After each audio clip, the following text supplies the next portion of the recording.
Bueno, hoy vamos a abrir nuestra Biblia en Segunda de Corintios, capítulo 3 y desde el versículo 4 hacia adelante. 4 hacia adelante. Vamos a ver hasta dónde llega, hasta dónde el Señor nos permite llegar. Bueno, aquí probando este audio, a ver, este video, perdón, a ver cómo sale. De todo modo, lo importante no es cómo salga yo, sino la palabra que hoy traigo para ti. Y dice la Biblia en esta 2 Corintios capítulo 3 versículo 4: y tal confianza tenemos mediante Cristo para con Dios. Y aquí me voy a detener un momentico porque es necesario que revisemos lo que Dios quiere decirnos. Usted conoce muy bien que la Biblia no es un libro, son varios libros. No es un solo momento, son diferentes momentos, son miles de años que han pasado, y en esos tantos años se presentan 7 dispensaciones, la cual estamos en la 6ª dispensación, que es la gracia.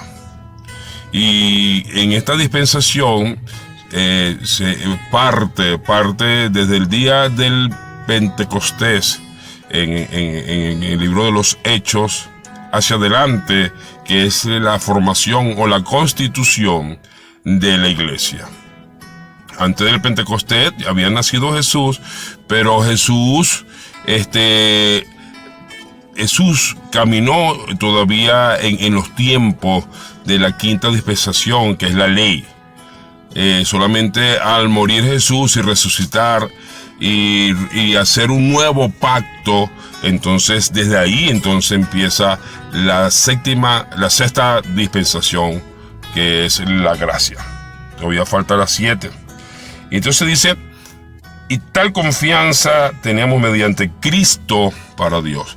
Tal confianza tenemos mediante Cristo para Dios. Eso es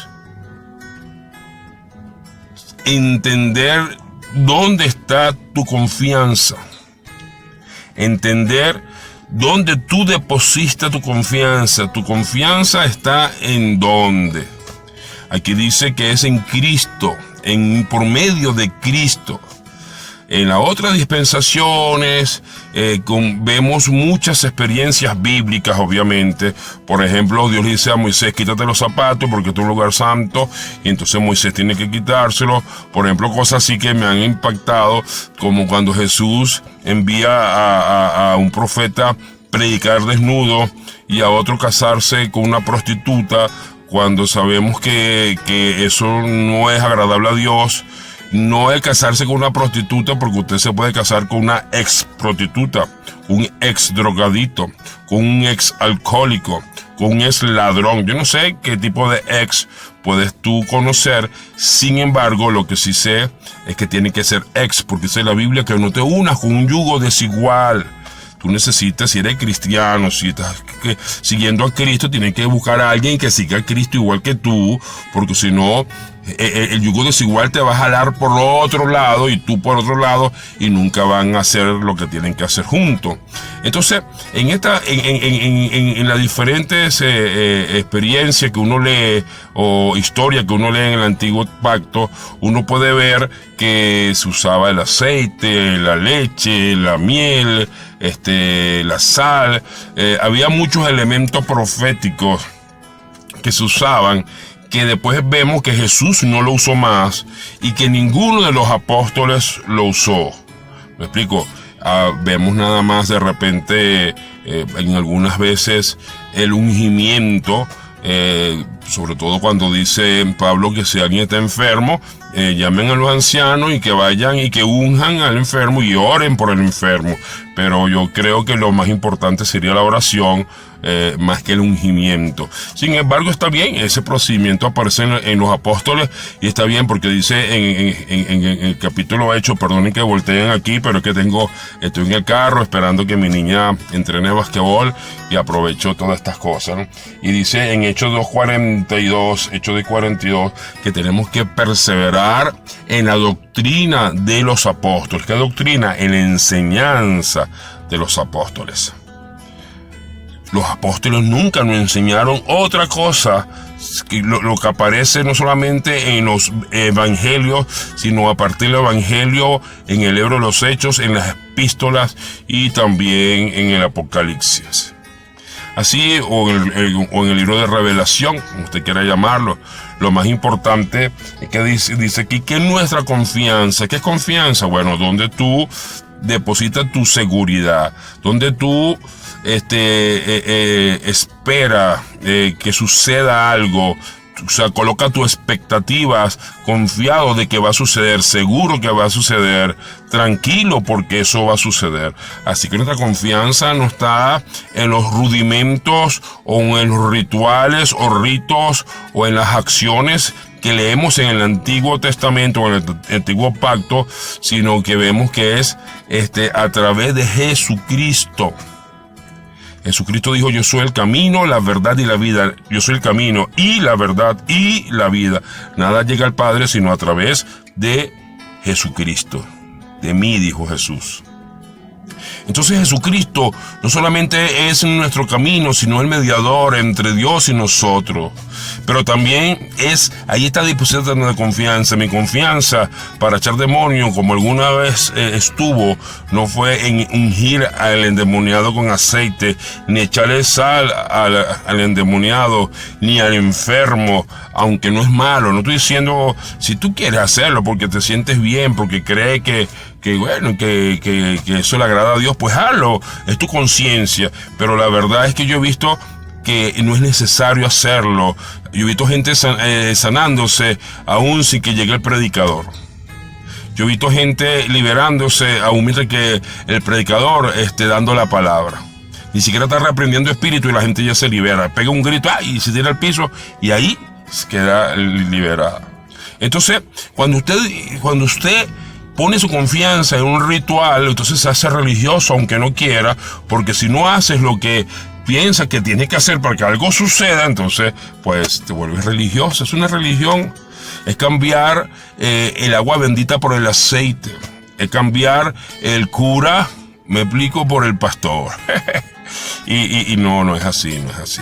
Entonces dice aquí que nuestra confianza ahora mediante Cristo, que es nuestro mediador, que ya eso está lógico, ya está claro que solamente es Cristo, no es ninguna otra deidad, no ningún otro espíritu, no es nadie más sino Cristo. Cristo, por favor.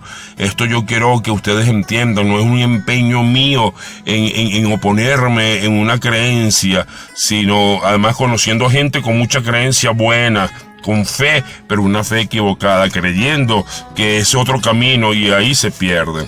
Son engañados. Mateo 24 dice, no os engañe, que nadie os engañe, que nadie te engañe, dice Jesús. Pues no te deje, siempre porque nos engañan porque, ¿por qué? Porque la gente sabe que queremos en algo y esperamos algo y entonces pues lo comportamos como unos niños. Nos enseñó un caramelito, mire, y caemos en la trampa. Y dice el 5, no que seamos competentes por nosotros mismos para pensar algo como de nosotros mismos, sino que nuestra competencia proviene de Dios, el cual asimismo nos hizo ministro competente de un nuevo pacto, no de la letra, sino del espíritu, porque la letra mata, mas el espíritu vivifica. Aquí podemos entender que somos ministros competentes de un nuevo pacto. Primero que recuérdense que los ministros son... Voy a bajar un poquito de vidrio porque que lo subí para que no entrara el ruido de la calle, ¿sí? Me perdono. Listo. Los ministros, si escuchan un ruido, me perdonan, estoy en la calle y cualquier ruido de fondo es esto, ¿no? Que estoy en plena calle. Entonces, los ministros competentes quiere decir que se recuerdan que en el Antiguo Testamento que habían reyes, habían sacerdotes, habían profetas, no había más nada sino eso. Ahora, cuando el Señor Jesucristo constituyó a unos apóstoles, profetas, evangelistas, pastores y maestros, ¿quién lo constituyó? Jesucristo, quien es la cabeza, quien es el jefe, quien es nuestro Señor, nuestro Rey. Él fue el que constituyó a cada uno de esos. Así que ya no es como antes, ya no es un rey, ya no es un profeta ni un sacerdote, sino es un apóstol, un profeta, evangelista, pastores y maestro. Así que, ¿quién lo hizo competente? Él mismo. Pablo dice, no por voluntad de hombre. Le habla a Pablo, apóstol, no por voluntad de hombre, sino por voluntad de Dios. Entonces, en Jeremías, tú escuchas que dice Dios, porque te conocí antes de la fundación del mundo y desde el vientre de tu madre te santifiqué y te di como profeta a las naciones. Todo eso sucedió antes de la fundación del mundo. He visto en muchos casos, con mucho respeto, o sea, quizá no lo entiendo, a lo mejor lo entenderé más adelante y por eso lo digo temoroso, pero he visto en muchos casos predicadores que se quitan su chaqueta o su saco, su blazer, y entonces ven a un joven o ven a alguien y dice, toma, te imparto de mi unción. Y mi pregunta es, entonces Jeremías, ¿quién le impartió la unción? ¿Cómo tú vas a traspasar un manto así como tú crees, regalarlo? El manto, oye, usted no puede regalar lo que Dios te regaló a ti. Lo puedes despreciar, pero eso no quiere decir, cuando usted lo regale, mire, el hecho que usted diga voy a regalártelo a ti, no quiere decir que yo lo voy a recibir o me va a ser útil para mí. Es simplemente que tú estás pensando eso. La unción, mis hermanos, o el famoso manto, no se gana de otra manera, sino, mire, así como estoy aquí, sudando un poquito, ¿verdad? No se gana de otra manera, no se gana. Bueno, eso es lo que dice la Biblia.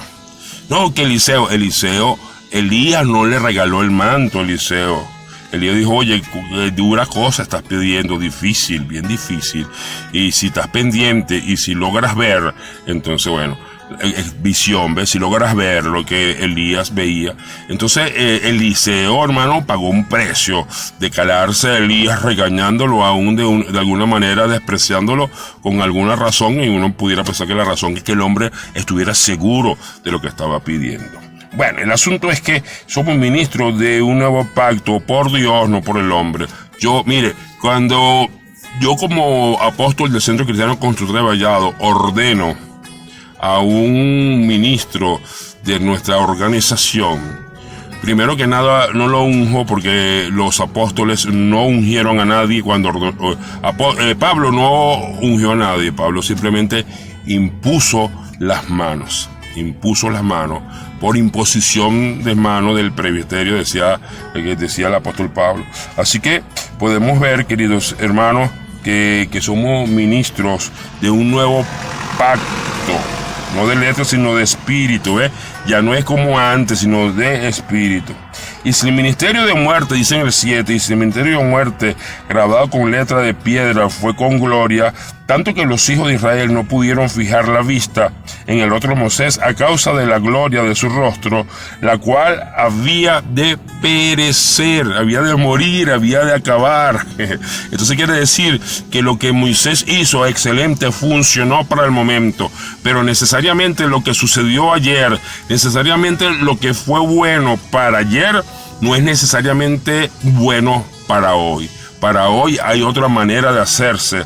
Tanto es así que Moisés se tuvo que tapar el rostro porque él sabía que eso iba a ser pasajero, que eso iba a pasar y no iba a quedar. Es por eso que dice aquí que iba a aparecer. Dice, miren el 8, ¿cómo no será más bien con gloria el ministerio del Espíritu? Porque si el ministerio de condenación fue con gloria, ¿el ministerio de qué? De condenación, ¿ve? Una manera diferente.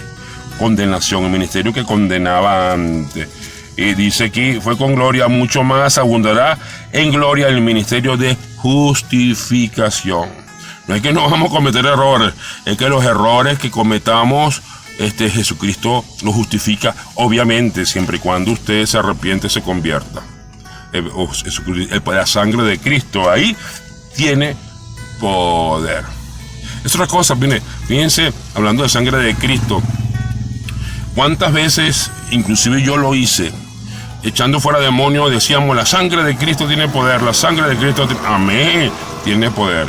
Pero ¿dónde dice en la Biblia, dónde dice Jesucristo y los apóstoles que hay que echar demonio en el nombre de la sangre de Cristo? Si te voy a decir algo, si antes de Jesús derramar su sangre no se había derramado todavía la sangre, y por no haberse derramado todavía no había el poder que era el propósito de la expiación. Así que antes de derramarse la sangre ya echaban demonios. Jesús echó demonios. Los discípulos de Jesús echaron demonios, y lo hizo en el nombre de la sangre. No, lo hizo en el nombre de Jesús. En el nombre de Jesús todo demonio se sujetará, no en la sangre de Cristo. Oiga, no estoy menospreciando la sangre de Cristo. Lo que estoy dándole lo que estoy tratando de poner cada cosa en su lugar. Y bueno, como digo, a lo mejor estoy entendiendo mal, espero hacerlo bien, pero si estoy mal, estoy seguro que Dios colocará a alguien que me explique bien y seguramente voy a entender. Y entonces tendré otro video donde te diré, mire, me equivoqué en ese video, por favor vamos a corregir esto. Porque así es Dios. Dios es un Dios de oportunidades. Jesús dice 7 veces cae justo, 7 veces se levanta. Y bueno, ya me he caído varias veces y Dios me ha levantado varias veces. Entonces fíjense, dice acá que la gloria de justificación, el 10, porque aún lo que fue glorioso no es glorioso en este respecto, en comparación con la gloria más eminente, porque si lo que parece tuvo gloria, mucho más glorioso será lo que permanece.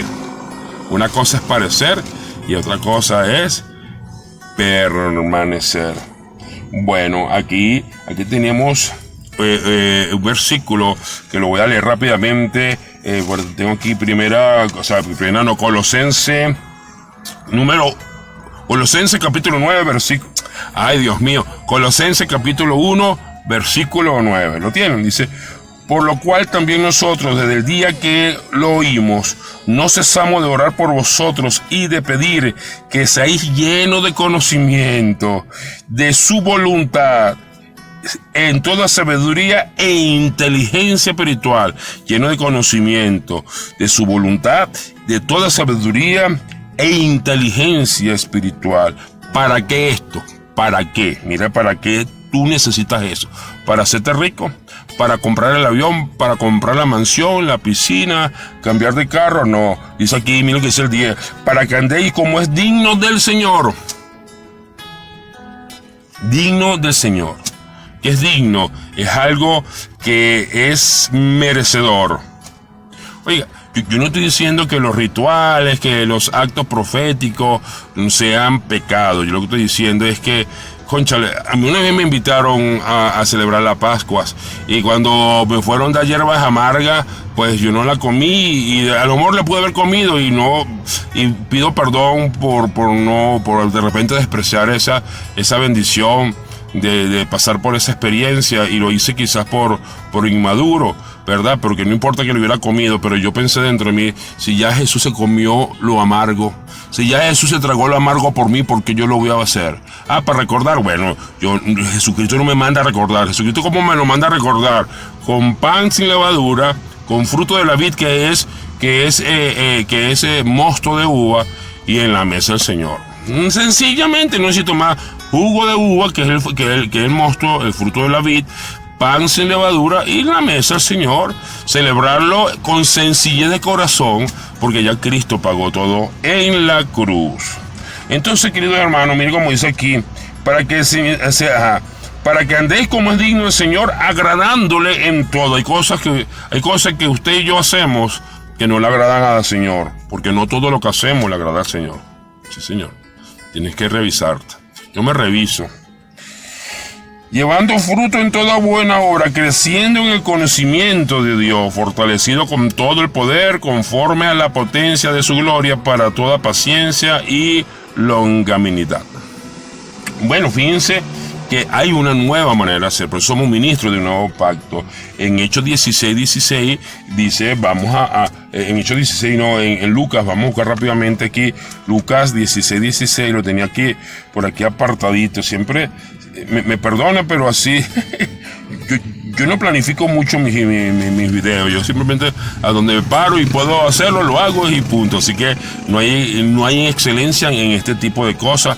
Primero, no sé hacerlo muy bien y trato de entender, manejar las tecnologías y todos los medios que Dios me permite tener, pero a veces me cuesta.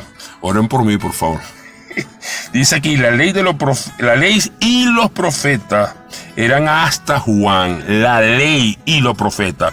Es un binomio, ley y profeta. Ley y profeta. No solamente profeta.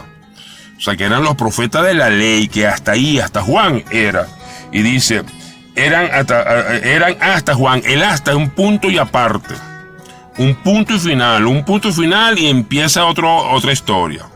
Empieza otra idea principal. Entonces dice aquí, desde entonces el reino de Dios es anunciado. Fíjense que antes no se anunciaba el reino de Dios, sino desde entonces, y todos se esfuerzan, porque hay que esforzarse. ¿Por qué hay que esforzarse? Mire, por cuestiones de pensamiento. Renovaos en vuestro pensamiento. ¿Qué pienso yo? Bueno, yo pienso que, no, juro, hay que hacerse la cosa como se hacía antes. A veces pienso que tratamos de actuar más como en el antiguo pacto que como en el nuevo pacto. A veces pienso que hablamos más de Moisés, de Elías, de Eliseo, hablamos más, por ejemplo, las mujeres. Las mujeres, con todo respeto, hablan mucho de Ruth, hablan mucho de Esther, historias preciosas, cómo no, son buenos ejemplos. Pero ¿qué tal la historia de María? ¡Wow! Tremenda historia. María no le importó, chicos, ni lo que dijera el esposo para servirle a Dios. María no le dijo al ángel Gabriel, espérate aquí porque tengo que ocuparme de José. María dijo, heme aquí tu sierva, que para qué soy buena, para qué sirvo. Y entonces ella, de repente dentro de ella pensaría, oye, ¿qué va a pasar con José?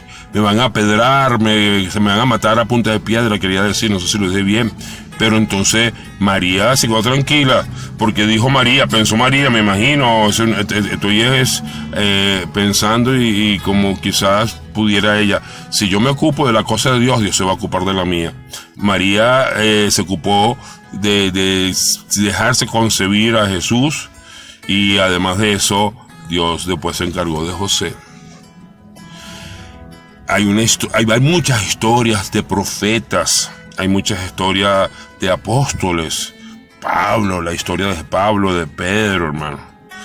Esas epístolas, el libro de los Hechos. Extraordinarios los milagros, las cosas que sucedieron en ese tiempo, que quedaron escritas en el libro de los Hechos. Wow. Antes eran con espada, antes era con ejército, wow. Y mataban y conquistaban tierra. Ahora es con el Espíritu. Ahora conquistamos alma. Ahora Pablo dice que golpeamos y no sabemos golpear, pedimos y no sabemos pedir, que golpeamos al aire, dice Pablo. Hay que saber hacerlo. Si usted sabe que si usted echa agua bendita no funciona, ¿para qué la echa? El demonio puede retroceder como el exorcista, ¿no? Tal cosa, el demonio puede retroceder, pero no, hermano, no sirve, no va a servir, porque es en el nombre de Jesús. Cuando Eliseo echó la sal a las aguas, era un acto profético, porque ahora, en este tiempo, la sal somos tú y yo, somos luz del mundo y sal de la tierra, así que la humanidad que representa el agua, o el agua que representa la humanidad, estaba enferma. Y Jesús y Eliseo echó la sal, así como Jesús echó la sal, que es la iglesia, para sanar las aguas, para que nunca más se enferme la que se sanen. Esto es hermoso vivir la gracia. Hermoso saber que los rudimentos no son necesarios, sino agradar a Dios. Ser inteligente, tener inteligencia espiritual, sabiduría y conocimiento de Dios. Bueno, qué bendición. Me preguntaron que por qué era puro audio, por qué no hacía un video. Bueno, estoy tratando de hacer. Yo siempre estoy, hoy fíjense, estoy un poco barbudo. Y siempre, la gente elegante como uno tiene que tratar siempre bien. Que Dios te bendiga. Se despide tu amigo el pastor Luis Rivera, apóstol del Centro Cristiano Constructora de Vallado, en Venezuela, estado Táchira. Estoy en una ciudad de la cordialidad llamada San Cristóbal. Dios te bendiga. Cristo te ama y yo también. Chao, me despido. Goodbye.